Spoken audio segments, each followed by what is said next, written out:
जय हिंद साथियों, सीडब्ल्यू के यूट्यूब चैनल में आपका स्वागत है। मेरा नाम है संदीप, उपस्थित हूं आपके लिए लेकर एक नई वीडियो।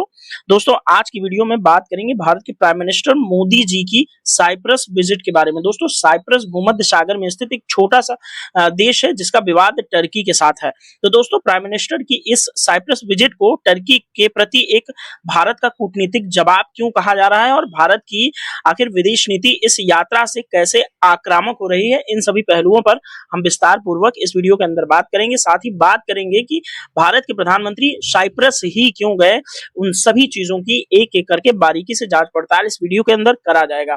दोस्तों, यदि आप चैनल पर नए हो तो सबसे पहले चैनल को सब्सक्राइब करके बेल आइकन को हिट करिए ताकि आने वाले वीडियोस के नोटिफिकेशंस आपको टाइम टू टाइम मिलते रहें।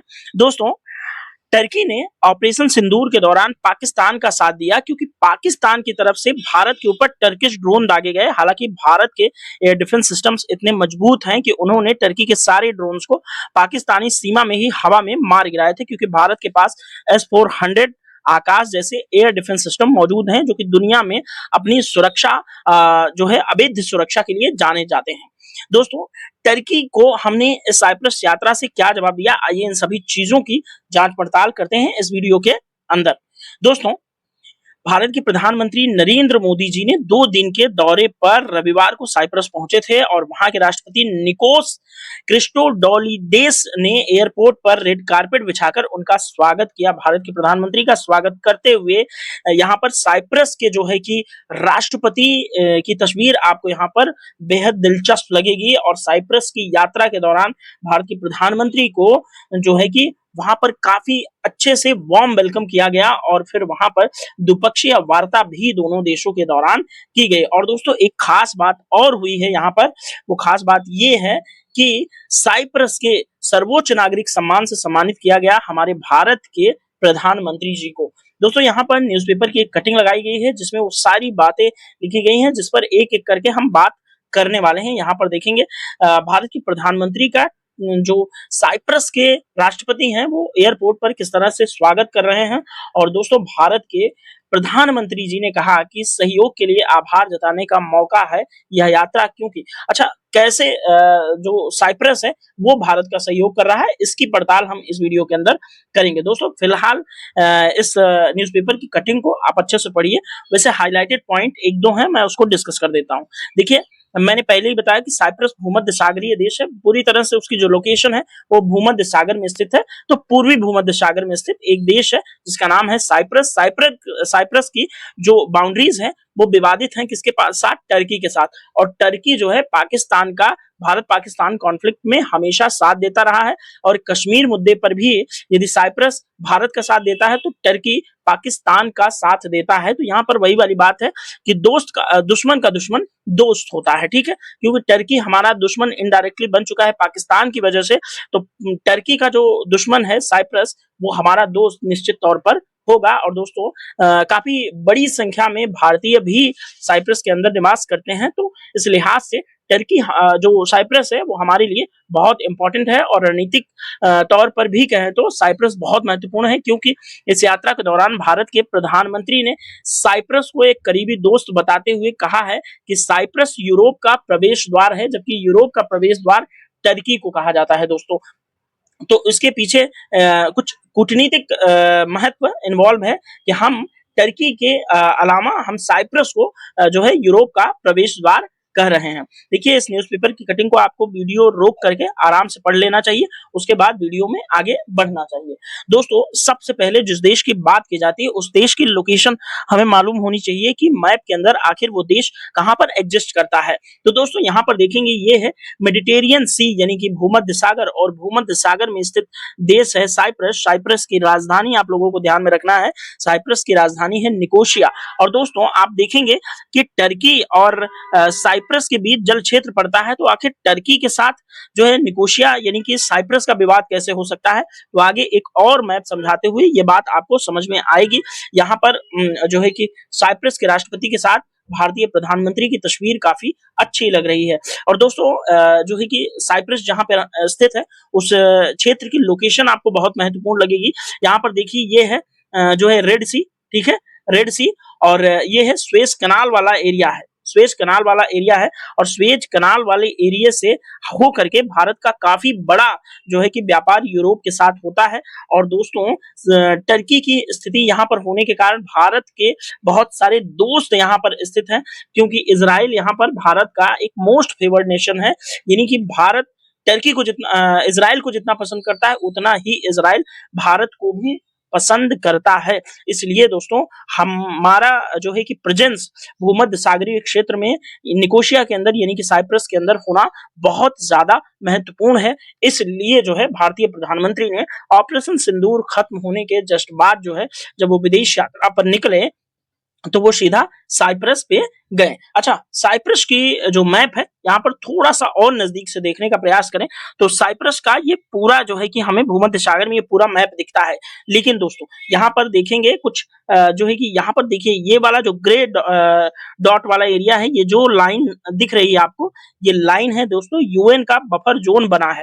किसके किसके बीच बफर जोन बना है? तो दोस्तों यहाँ Turkish Republic of Northern Cyprus, यहाँ पर टर्किश सपोर्ट का एक साइप्रस है नॉर्थ में, और इस भूखंड के साउथ वाले हिस्से में जो है कि रिपब्लिक ऑफ साइप्रस है, जिसकी राजधानी है निकोशिया, जो कि इस बफर जोन वाले क्षेत्र में पड़ती है। और दोस्तों साइप्रस के अंदर कुछ महत्वपूर्ण जो है कि पोर्ट सिटीज हैं, जैसे यहाँ पे लरनाका और लिमसोल और पीफोस जो सिटीज हैं वो यहाँ पर आप लोगों को थोड़ा सा ध्यान में रखने की जरूरत है। और यहाँ पर दोस्तों ब्रिटिश सोवरेन बेस एरियाज भी स्थित हैं। तो कहाँ है? तो ये वाला जो आपको ब्लू वाली जो हिस्सा दिख रहा है वो ब्रिटिश सोवरेन बेस एरियाज हैं, ठीक है। तो ध्यान में रखिएगा यहाँ पर ब्रिटेन का भी जो है कि यहाँ पर हस्तक्षेप है, और ये Turkish supported Republic of Northern Cyprus है। तो आई होप आपको अब समझ में आया होगा कि टर्की और साइप्रस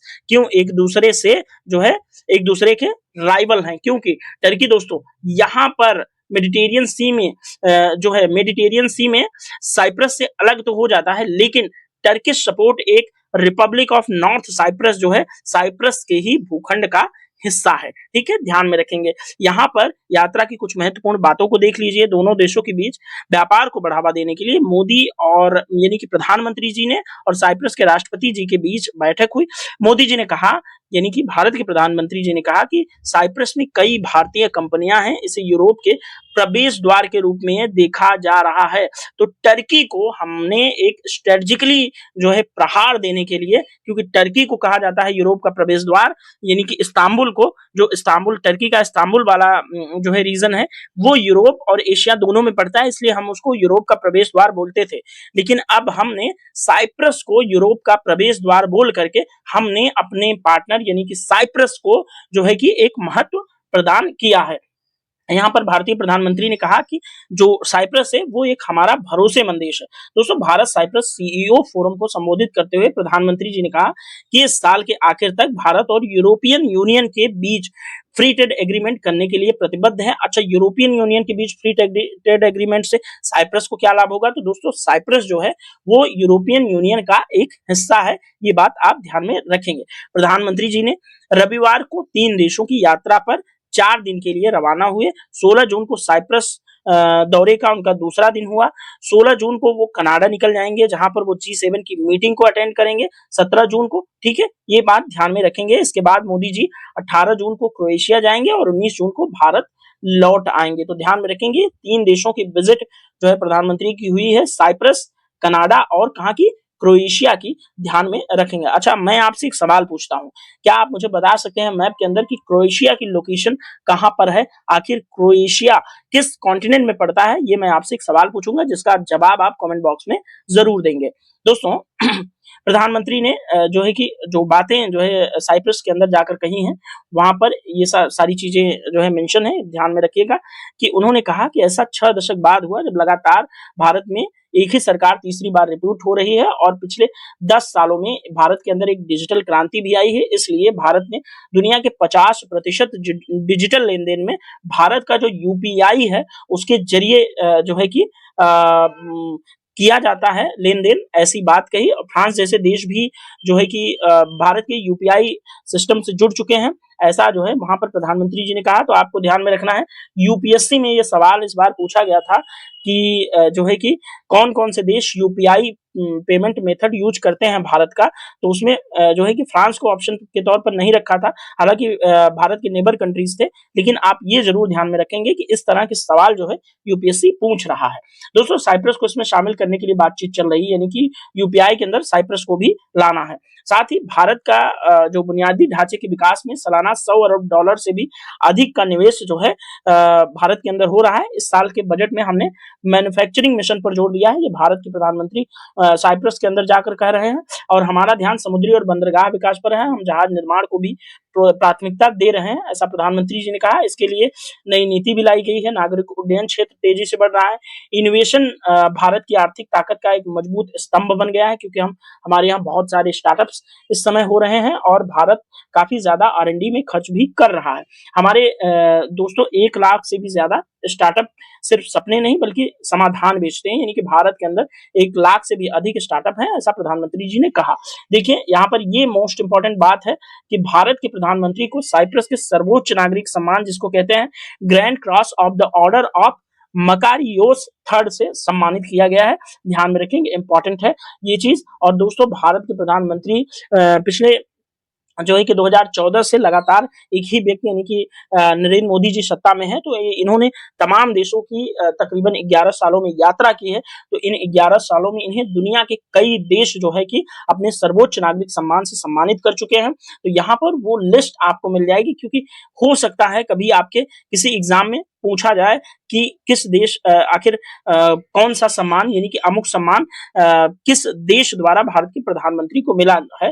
जैसे यहाँ पर देखिए आपसे सवाल पूछ सकता है कि order of the Druk Gyalpo Bharat के प्रधानमंत्री को किस देश द्वारा दिया गया। तो ये भूटान द्वारा 2024 में दिया गया है। तो इसी तरह से सारे जो है कि जो सम्मान भारत के प्रधानमंत्री को मिले हैं वो यहाँ पर लिस्टेड हैं, वो आप लोग देख लीजिएगा। अच्छा, इस यात्रा के दौरान भारत के प्रधानमंत्री जी ने 4 जो महत्वपूर्ण बातें की उनका मेंशन है यहाँ पे। जैसे उन्होंने कहा कि भारत साइप्रस सीईओ फोरम को उन्होंने संबोधित किया। उन्होंने कहा कि भारत तो दुनिया की चौथी सबसे बड़ी, 5वीं यहाँ पर उन्होंने मेंशन किया हुआ, लेकिन चौथी बड़ी अर्थव्यवस्था भारत बन चुका है। निकट भविष्य में हम भारत दुनिया की तीसरी अर्थव्यवस्था बनने की दिशा में बहुत तेजी से आगे बढ़ रहा है। प्रधानमंत्री ने साइप्रस में कहा कि साइप्रस हमारा एक भरोसेमंद देश है और यहाँ से भारत में काफी निवेश भी प्राप्त होता है। कई भारतीय कंपनियां भी साइप्रस आई। इस तरह से साइप्रस को यूरोप के प्रवेश द्वार के रूप में भी देखा जाता है। आज आपसी व्यापार $150 मिलियन से भी अधिक का पहुंच गया है। ऐसा 6 दशक बाद हुआ।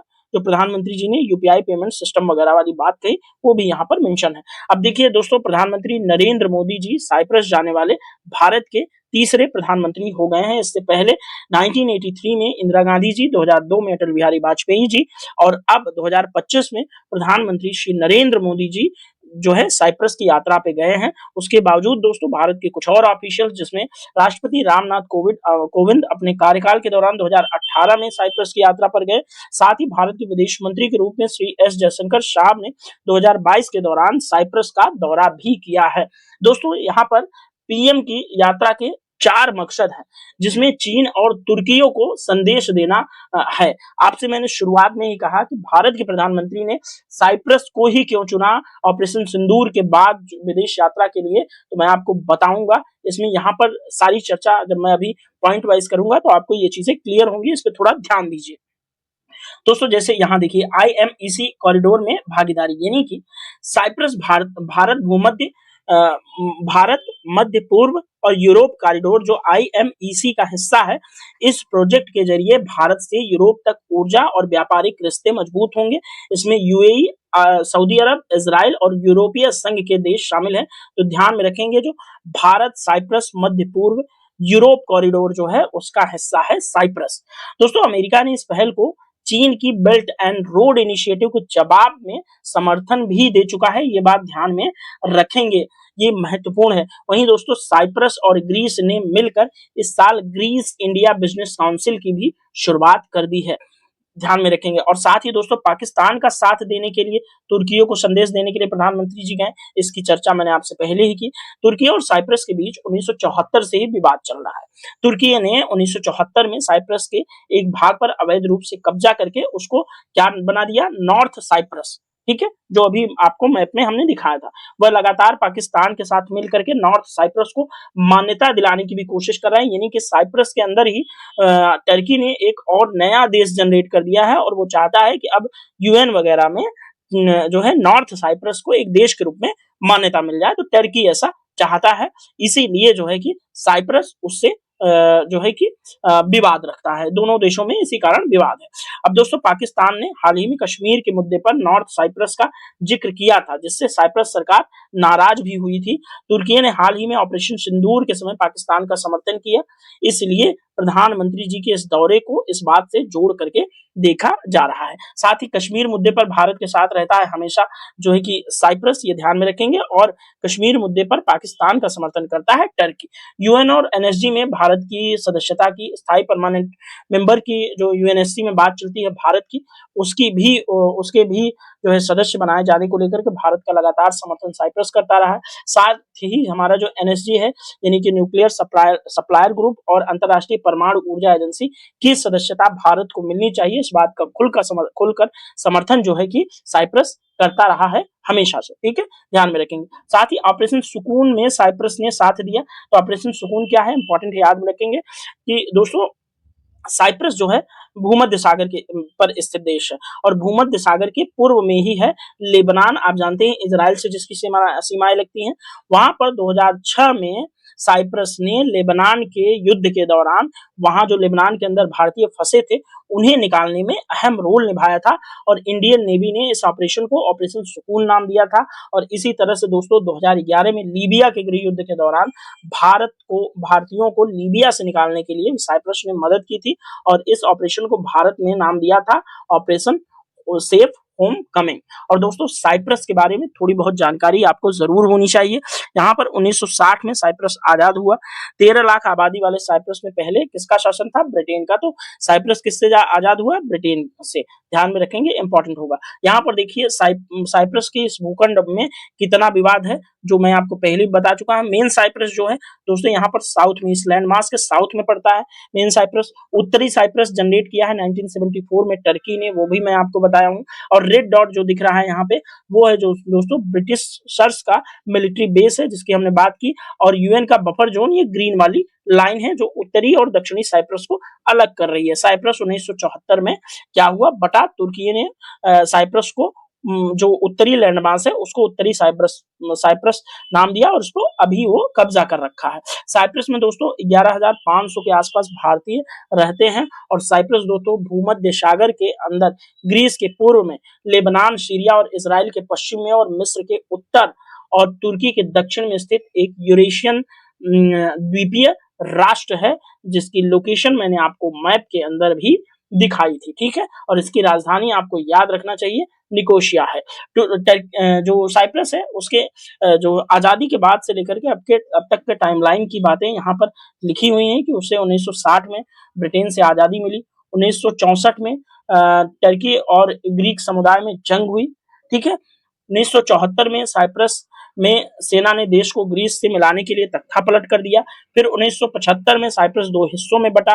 फिर 1983 में तुर्की ने उत्तरी साइप्रस को देश का दर्जा दे दिया और अब ये देश की मान्यता देने की बात करता है उत्तरी साइप्रस को। और उत्तरी साइप्रस को की राजधानी लेफकोशा है और साइप्रस की राजधानी निकोशिया है। ये बात मैंने आपको बता दिया। देखिए साइप्रस के बारे में थोड़ा सा और समझे तो साइप्रस की राजनीतिक व्यवस्था क्या है, कैसी है, किस तरह का शासन है, वो आपको थोड़ा सा समझ लेना चाहिए। वैसे आपके लिए बहुत जरूरी नहीं है लेकिन हाँ जानना चाहिए हमें कि साइप्रस में राष्ट्रपति शासित गणराज्य यानी कि राष्ट्र अध्यक्षीय शासन प्रणाली है, ये ध्यान में रखेंगे। साइप्रस के समाज की बात करें तो दोस्तों ये मुख्य रूप से ग्रीक साइप्रस और तुर्की साइप्रस समुदायों में बटा हुआ है और यहाँ पर इनकी अपनी विशिष्ट संस्कृतियां हैं। अंग्रेजी पूरे द्वीप में बोले जाने वाली एक व्यापक भाषा है। ठीक है, धर्म के नाम की बात करें तो धर्म साइप्रस में बहुमत जो है ग्रीक ऑर्थोडॉक्स ईसाइयों का है। लगभग 80% लोग ग्रीक ऑर्थोडॉक्स ईसाई हैं, जबकि टर्की साइप्रस मुख्य रूप से सुन्नी मुस्लिमों का है। लगभग 18% जनसंख्या है। यहाँ पर संविधान है तो संविधान धर्म को एक स्वतंत्रता की दृष्टि से देखता है, जैसे अपने भारत में, यानी कि भारत किसी भी धर्म का यानी कि राज्य का अपना कोई धर्म नहीं होगा। ठीक है, जनसंख्या की बात करें 2023 के आंकड़ों के हिसाब से तो साइप्रस की कुल आबादी 1.2 से 1.3 मिलियन के आसपास है, यानी कि जनसंख्या बहुत कम है, 12-13 लाख के आसपास है। ठीक है, और महत्व की बात करें तो साइप्रस दोस्तों भूमध्य सागर में यूरोप, एशिया और अफ्रीका के संगम पर अपनी एक स्ट्रेटेजिक सिचुएशन के कारण महत्वपूर्ण है, और ये यूरोपीय संघ का सदस्य भी है, और इसकी अर्थव्यवस्था पर्यटन, शिपिंग, वित्तीय सेवाओं पर निर्भर करती है। ये पूर्वी भूमध्य सागर में प्राकृतिक गैस का एक संभावित ऊर्जा केंद्र है, जो इसके जो है कि भू राजनीतिक महत्व को भी बढ़ाता है। तो आई होप दोस्तों शॉर्ट में टर्की के और साइप्रस के जो झगड़े हैं वो आपको समझ में आए होंगे, और साइप्रस का भारत के लिए कितना इंपॉर्टेंस है वो भी समझ में आया होगा, और प्रधानमंत्री ने साइप्रस का ही दौरा क्यों किया, इस सवाल का भी जवाब आपको मिल गया होगा। ठीक है, तो दोस्तों इस वीडियो को अगर आप पसंद करते हैं तो वीडियो को लाइक करें, दोस्तों के साथ शेयर करें, और अच्छा लगे तो चैनल को विजिट करके चैनल को सब्सक्राइब जरूर कर दें। तो चलिए इस वीडियो में इतना ही, मिलेंगे नेक्स्ट वीडियो में, तब तक के लिए thank you so much, bye bye, जय हिंद, भारत माता की जय।